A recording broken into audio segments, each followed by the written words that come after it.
So, you are watching the Global TV Demand Awards virtual festival where we celebrate the most popular shows in the world.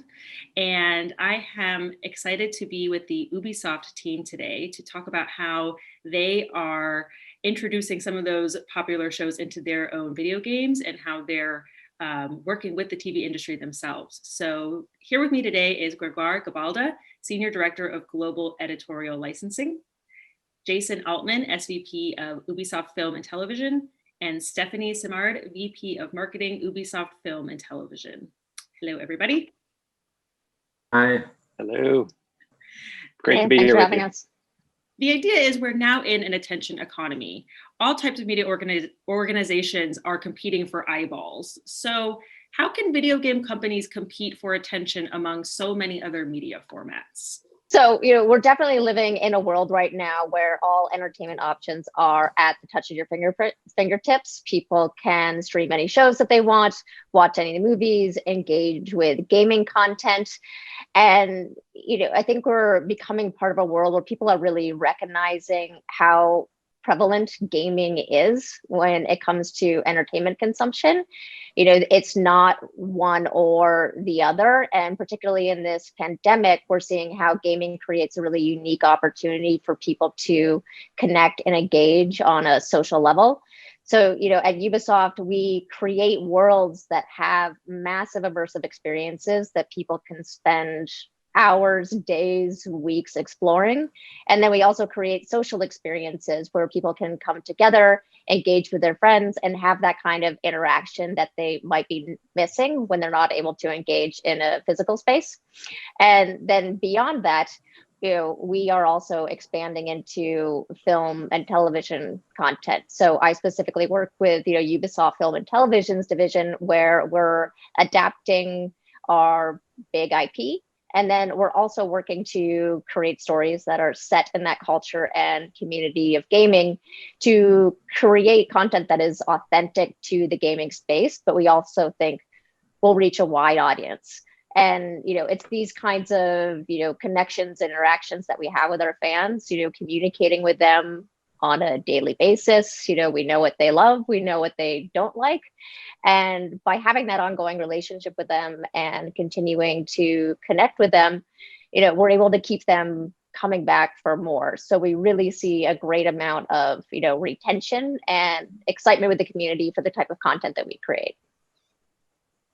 Yeah, that sort of crossover type content has only been getting bigger and bigger, I would say.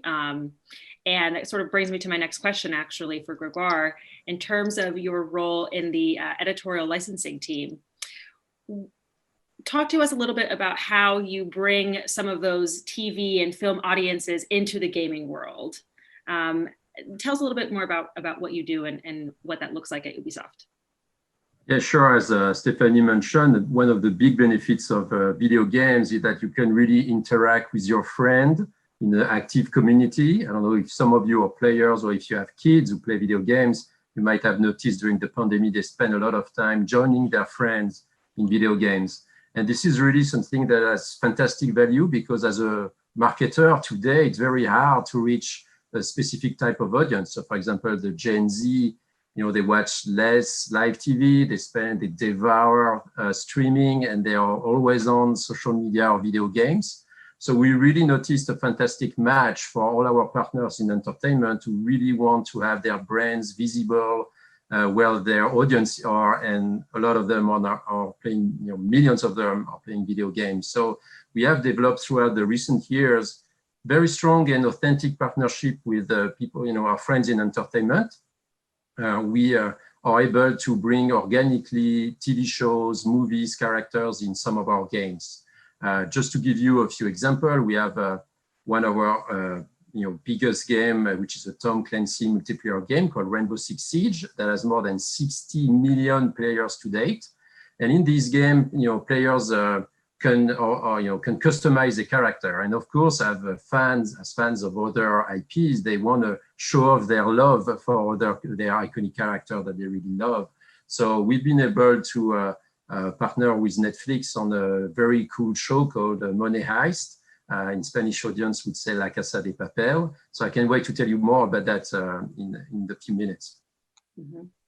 Yeah, I'll share with audiences. La Casa de Papel is this year marked its 4th season premiere, and we noted at Parrot Analytics that it rose to the #1 most in-demand series in the world in its launch period. And so, with a TV show like that, it's a finalist for the most in-demand drama series.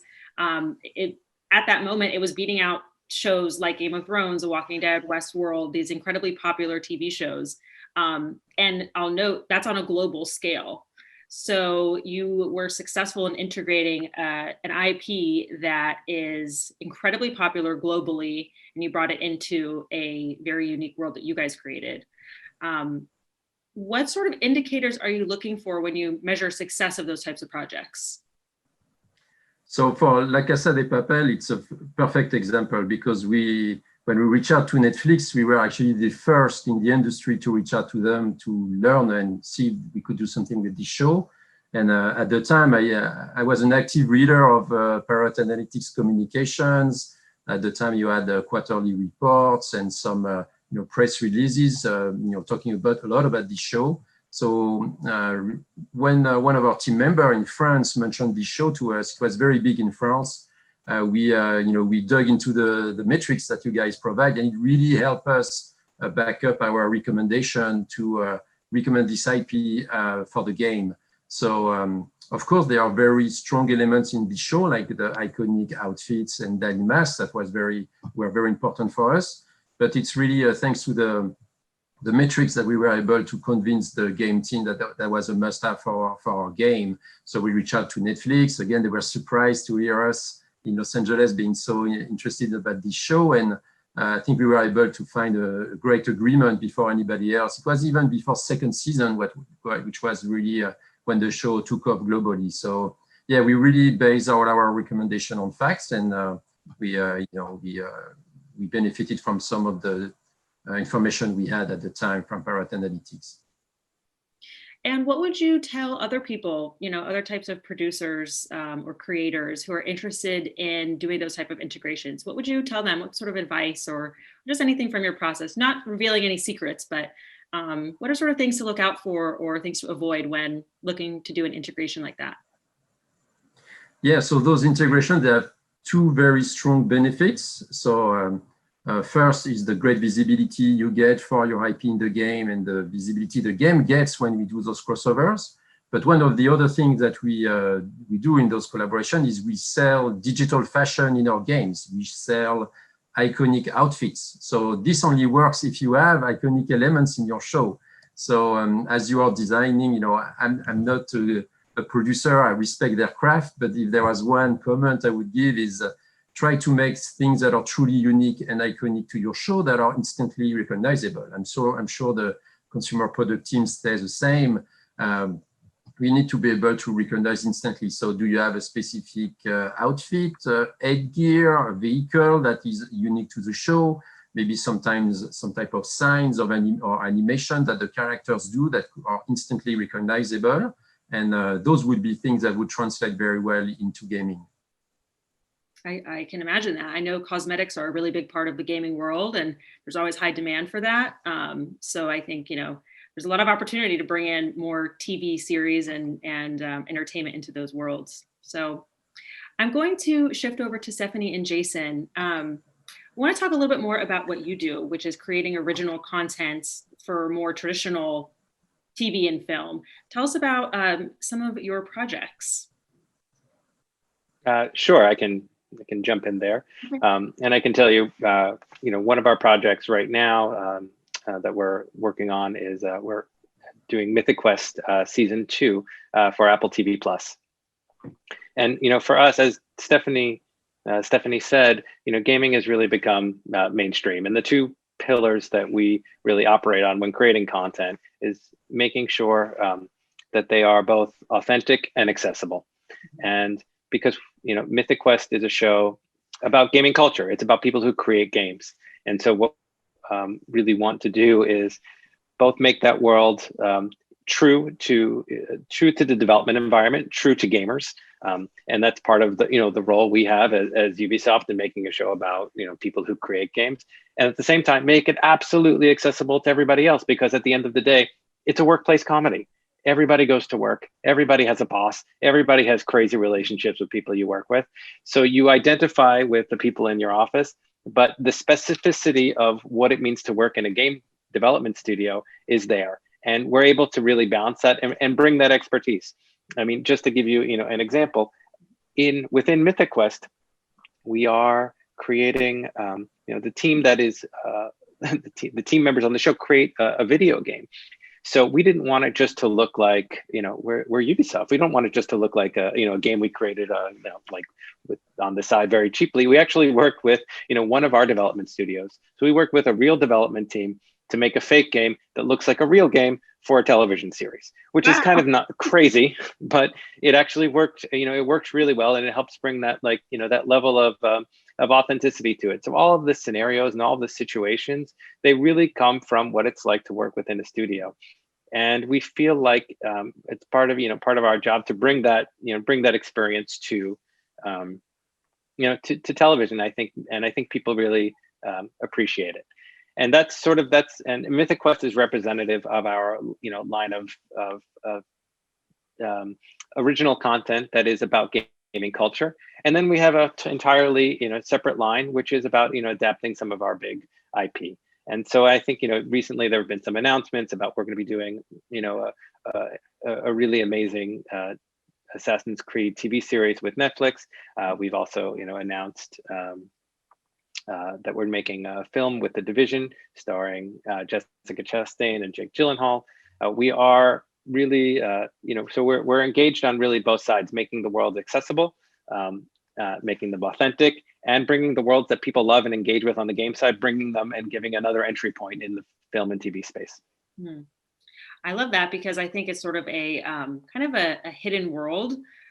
You've sort of pulled back the curtain on what it takes to actually make these games, and the probably funny and very human moments behind that process. So I would say, you're right, the authenticity, it's extremely important. And we see that also when we're analyzing TV shows or any type of content. It really is the story that's, what matters. So having that experience and working with actual game designers to recreate a fake game that looks like a real game for the TV show about games, I'm sure, audiences appreciate that, like you said. Yeah. Yeah. And that's, just I had, being in this world, I have like a foot in both worlds, because I spent a large part of my career as a games producer before I was a TV producer. So I try to bring in the expertise, throughout the process. Sure. Can you tell me a little bit more about that? I mean, what are some of the differences, or maybe even the similarities, of producing games and producing these TV series? Oh, sure. I'd say one of the big differences are games take a long time to make. So and that you're with the same team for a number of years coming up with a concept. And the big main differences, and especially with games that you see today, is that you don't just create the game and then launch it and hope that it's great. It is a live organism. It is a service. It is something that people are engaging with every day. It is interactive. And so that, as developers, you're getting feedback from what your players are doing, what they like, what they don't like, where they're getting stuck, where they're communicating, and you're able to constantly improve the game, add more content, and really create that experience on a day-to-day basis. Mm-hmm. So that's something that I think is it's a little bit different on the and on producing on the let's just use on a TV series, for example. You've got one, you really work and you prepare and you do all of this preparation, and you create your TV series in a period of let's say 12 weeks, and where you're doing all of the shooting and you're doing all of the investment, and it's very concentrated and very focused, and then you launch it and you hope that people like it, but you don't go back and be like, what, people are having a hard time understanding the ending, let's go back and fix it, so that you can't do that there are no patches in TV, but in TV. No, there's no patches in television, but it is but the creativity is really compacted, and that's why it is this very magical fun experience that you get to create, and there's a lot of improvisation, and you really find some of the great moments, you find them on the day when you are shooting, and that's a big it's a major big difference. But really both for as close as these industries have become, and as that there are still these major differences in how they're created. You guys really have figured out how to balance the two, it seems. When you with the gaming audiences who are giving you a lot of feedback, obviously you have all that information about their usage of your game, and you have your own type of data. It's certainly not like that with TV, other than, like you said, once the TV show is out there, you can use certain things like our demand data to see, okay, how popular is this show in this market, in that region, or around the world. But in terms of audience feedback, what are the types of things that you look at, Stephanie, Jason, when you're putting one of those new projects out into the world? What are the indicators that you look at in the industry, whether industry or audience, to give you an idea of the success of your TV shows? Well, it was definitely great to see that Mythic Quest did, pop on Parrot Analytics, and being able to see that demand measurement, because you don't always see, the numbers that are out there, particularly when you're working on these streaming shows. We look a lot about what's happening in the industry. What are people gravitating to in terms of the type of content that they're consuming? Comedies, dramas in our IP, we're able to understand really well who our audience is for those IP. We obviously want to create content that's going to go beyond just the original fan base, but we know what they watch, we know what they like, we know what their favorite aspects of the game are. We spend a lot of time looking at that data to see what we think is going to help make the content that we create successful. And there's a ton of overlap between the gaming community and the entertainment community in general. In the past, I feel like there's been this kind of perception that gamers only game, they don't really break outside of that box. And it's becoming really apparent that, gamers are mainstream entertainment consumers, and gaming is a really mainstream pastime. All of our research shows that our players subscribe to more streaming services. They're watching more TV and movies at home. At least pre-COVID, they were going to the movies more often than your average consumer. So there's really, immense potential there when you recognize that these two entertainment consumption habits really go hand in hand. And you're seeing that a lot in the industry as, these big entertainment players outside of gaming are now kind of looking at gaming for, okay, how could we better engage and reach this audience, because we know how fully immersed and passionate they are, about these worlds. Absolutely. What are some of the challenges that you face when producing this original content? I understand the differences between producing a game now and producing a TV show, but tell us a little bit more about the process and some of the challenges that you face. Sure. So I talked a little bit, earlier about making things accessible and authentic, and that is certainly when you're dealing within the world of IP, especially IP that is, beloved. If we're taking some of our games and the worlds that we create, if you look at a game like The Division, people don't spend 6 hours playing it. When someone watches a film, they watch it for 2 hours. When someone plays a Division, often they're spending 100 hours. And so they have invested in this world. They have spent a lot of time. They have looked around every corner and have had many experiences, often with friends. And those experiences are really powerful. So they have very strong feelings about the game and about the world. And so one of the challenges is to make sure that we both honor that experience, and say, this is what we love about this world, this is what we love about this game, and to really try to find a way to bring that to the project that we are creating.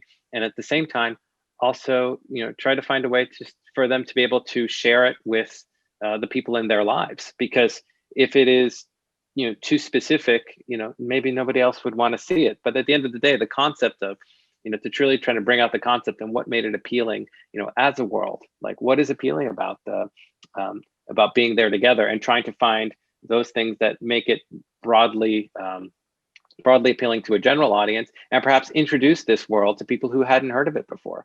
And I think that there's definitely a balance, and it's difficult to do that. And what Stephanie said about gamers being immense consumers of media is that gamers like good movies. And the fact that they watch more movies than most people, and so they know a good movie when they see it. And so one of our big challenges is to make it not just a movie of the game, or not just an exact replica of what they played, but make it just a good film with good characters and a really compelling emotion and a great story. And that's that's part of working with talent that understands understands the world, understands the game, understands, and is ready to engage with it, and also ready to take some risks. Nobody, and I can tell you that gamers don't want to see the same exact experience that they played represented on screen, because it's different, right? As a player, if I'm going on if I'm going on a specific mission, I didn't do it usually once. I've done it 3, 4, 5, 6 times. And I did it 6 times because I failed the first 5, right? And so the 6th time I was successful. So I have a real idea of what that experience is. So I don't always need that exact experience on screen. But what I need is a specific story that takes place in the world that I love, in the world that I engage in, and that is true to that world and brings me, something new, something cool. But throw me some hints about stuff that I like, about some of the cool tech that's in the Division, or some cool moments.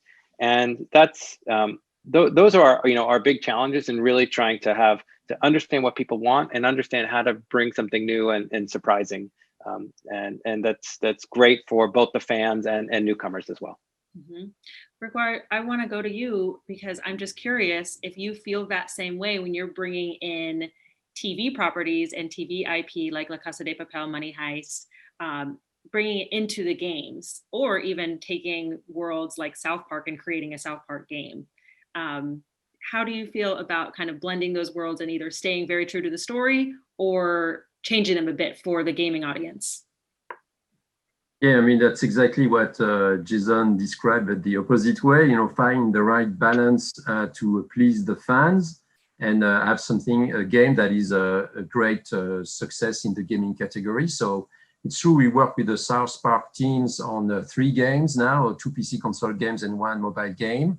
And here the recipe of success was really to have games that look like the show, right? The games, when you play the game, you feel like you are inside a season of South Park. You have the same characters, of course, but you have the same writers, the same voiceover. Matt and Trey are involved in the games, and they write the whole games. So it's like the equivalent of 3 seasons of South Park in 1 game. And so that brings the authenticity, the humor, of course, that you cannot duplicate yourself. It has to come from the source. But then we bring the Ubisoft magic, which is strong gameplay, a solid role-playing game where you can really feel there's a journey for the player and a real progression. So that's how we make it work. Of course, our partners, our licensors are involved at every step of the way, from the assets, the creative approval, and the marketing communication. Of course, we work really as a long-term partner with them. So that's how it works for full games. And now, if you look at all the collaborations we've done, all those authentic in-game tie-ins, and we mentioned Money Heist in Rainbow Six, but we also brought characters like Steven Universe or Adventure Time and Ben 10 to our fighting game called Brawlhalla, which is a fantastic free-to-play fighting game that has more than 50 million players. And here, the game has its own aesthetic, its own style and gameplay. So here it's more adapting the iconic content from all those intellectual properties to fit with the look of the game, but yet be authentic, because you recognize instantly the look of the character, their weapons, their animation, or some of the the things that are really part of the IP. For example, when we did the Adventure Time event in Brawlhalla, we not only brought Finn and Jake from the show, in the game, but we also created a specific game mode, which was a duo mode where you play 2 against 2 because they always go in pair, those 2 characters. So we also have tricks and the flexibility to do also very authentic game modes modification, or just find ways to be true to the IP.